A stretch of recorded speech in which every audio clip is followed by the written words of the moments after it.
નમો બુદ્ધાય જય ભીમ. હવે અત્યારે લાઈવ આવવાનું કારણ એવું છે કે આપણે ગયા નવેમ્બર મહિનાની 4 તારીખે કિંદરવા ગામ, જ્યાં ડૉક્ટર બાબા સાહેબ આંબેડકરના ભવન માટે અનુસૂચિત જાતિના લોકો જે મહેનત કરી રહ્યા છે અને એ જગ્યા નથી મળતી, એના માટે થઈ અને જે આંદોલનની વાત થઈ હતી ત્યાં આપણે ગયા હતા. આજે એને 1 મહિનો પૂરો થયા બાદ કોઈ પણ પ્રકારના આપણને તંત્ર દ્વારા કે પંચાયત દ્વારા, સરપંચ દ્વારા જવાબો મળ્યા નથી. ગઈકાલે રાત્રે કિંદરવા ગામના દલિત સમાજના લોકોએ એ જગ્યા ઉપર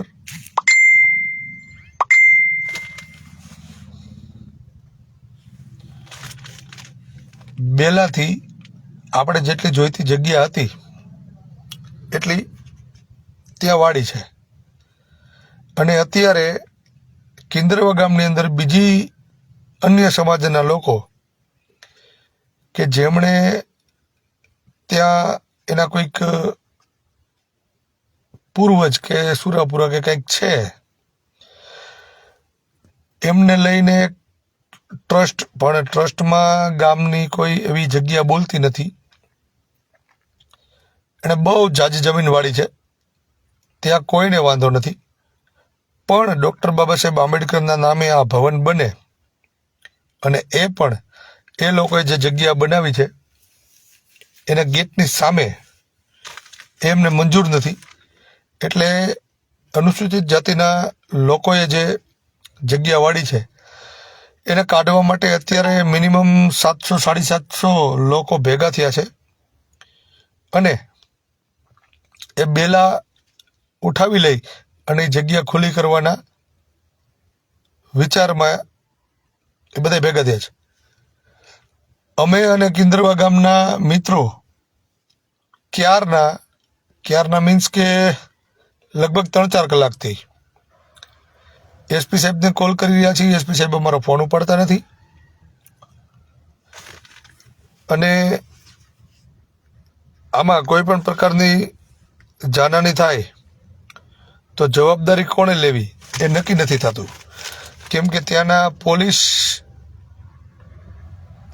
સરકારશ્રીમાં બેઠેલા એના ધારાસભ્યો કે જે કોઈ છે એ બધા એક છે. અત્યારે ગામની અંદર બહુ જ તંગદિલીનું વાતાવરણ છે, પણ છતાંય તંત્રનું કે પોલીસ પ્રશાસનનું પેટનું પાણી હલતું નથી. એટલે હાલ મારે લાઈવ આવવાની જરૂર એટલા માટે પડી છે કે કિંદરવા ગામના લોકોએ એક વિડીયો વાયરલ કર્યો છે, જે વિડીયો હું આપને હાલ સંભળાવી શકીશ. કેમ કે બતાવું એ વસ્તુ યોગ્ય નથી.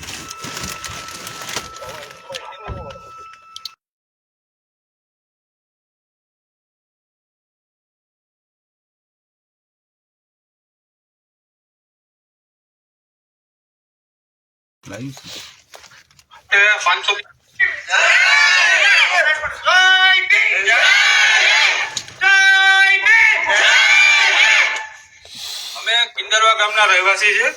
લાંબા સમયથી આંબેડકર ભવનનું આંદોલન અમારે ચાલે છે, બરાબર. અમારા લોકો દ્વારા અહીંયા અમારો કબજો ઓલરેડી છે અને અત્યારે જે ઇતર સમાજ રહી છે, કારડિયા સમાજ, એ લોકો ત્યાં પાળવા અને અમને મારવા માટે 500 થી 700 માણસો ત્યાં ભેગા થયેલા છે. આ માટે અમે એસપી, પછી પીઆઈ, બરાબર, ડીએસપી લોકોને અમે કોલ કરેલા છે. અમારા કોલનો કોઈ જવાબ આપેલો નથી. અને લોકલ પ્રશાસનનો અમે લગભગ સરપંચથી લઈ અને મંત્રી ને જે લાગતા વળગતા અમારા હોય, જે મોરચાના પ્રમુખો છે, બીજેપીના જે નેતાઓ છે, જે ગીર સોમનાથમાં રહે છે, એના બધાના કોન્ટેક્ટ કર્યા છે, પણ કોઈ અમારી વાત સાંભળી નથી કે અમારું કોઈ નિવારણ કર્યું નથી. અત્યારે એ લોકો અહીંયા એના અરસી બાપાના મંદિરમાં કમસે કમ 500 થી 700 લોકો ભેગા થયા છે અને એ અમને લોકોને ડરાવે છે, ધમકાવે છે અને મારવા સુધીની પણ તૈયારી કરે છે. પોલીસ પ્રશાસન હોવા છતાં પણ એ લોકો એની સામે તમે ઢેઢા છે, આવા છે, તેવા કરી અને ગાળો દઈ છે, છતાં પણ અત્યારે કોઈ પ્રશાસન અમારી વાતનું કે અમારામાં ધ્યાન દેતું નથી. જય ભીમ. તો તકલીફ આવી છે કે પ્રશાસન, ત્યાંના મળતિયાઓ અને ખાસ કરીને અમારા ભડવાઓ આ બધા એક થઈ અને અત્યારે આ આંબેડકર ભવન ન બને એના માટે ઊંધા પેડા મહેનત કરી રહ્યા છે. જેમાં ભાઈએ વાત કરી કે ત્યાં અરસી બાપાનું કોઈક મંદિર છે અને એ મંદિરની જગ્યા એવડી મોટી વાળેલી છે જેના કોઈ પુરાવા ઓનલાઈન તો મને મળ્યા નથી, પણ હવે આપણે આરટીઆઈ દ્વારા માંગશું. અને હાલ ખાલી એટલું જ કહેવાનું છે કે આજની રાતમાં જો ત્યાં કોઈ માથાકૂટ થઈ, દલિત સમાજના લોકો ઉપર કોઈ અત્યાચાર થયો, તો આની સંપૂર્ણ જવાબદારી ત્યાંના કહેવાતા નેતાઓ,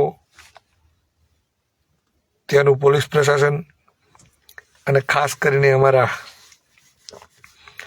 સમાજના ભાજપના ભડવાઓ એની હશે. હું છેલ્લા 3 કલાકથી એસપી સાહેબનો કોન્ટેક્ટ કરવાના પ્રયત્ન કરી રહ્યો છું, પણ અમારા ગીર સોમનાથના એસપી સાહેબ કોને ખબર કે સિંહ જોવા વ્યા ગયા, ફોન ઉપાડતા નથી. તો આ વિડીયોને ફૂલ જાહેર કરો અને નંબર બોલી રહ્યો છું. આ નંબર ઉપર ફોન કરીને એને કહો કે માણાના પેટના થાવ અને આ બનાવ ન બને એના માટે તરત ત્યાં પોલીસ મોકલો. કેમ કે જો આમાં કંઈક થશે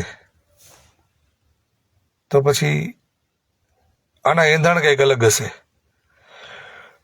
તો એસપી ગીર સોમનાથના નંબર છે 9974805974. ફરી એકવાર 9974805974. એમને કહો કે સાહેબ તકલીફ આવી છે,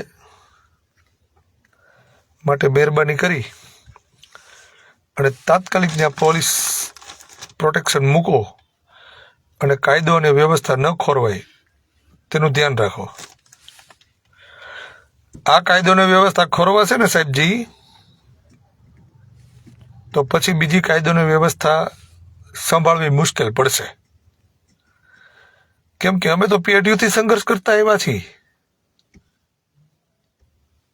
અમારા પૂર્વજોએ સંઘર્ષ કર્યા છે, અમારા બાપ દાદાઓએ સંઘર્ષ કર્યા છે, અમે કરી છીએ ને આ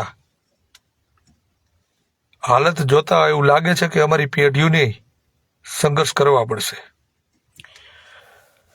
તો બને એટલો આ વિડીયોને શેર કરો. એસપી સાહેબ, ગુજરાતના ડીઆઈજી સાહેબ, ત્યાંના લોકલ ધારાસભ્ય, સાંસદ સભ્યને ખબર પડે કે અત્યારે અરસી બાપાના મંદિરે જે આ બધા બેઠા છે એને પાછા વાળી લે, પછી અમે પાછા નહીં વળી. જય ભીમ.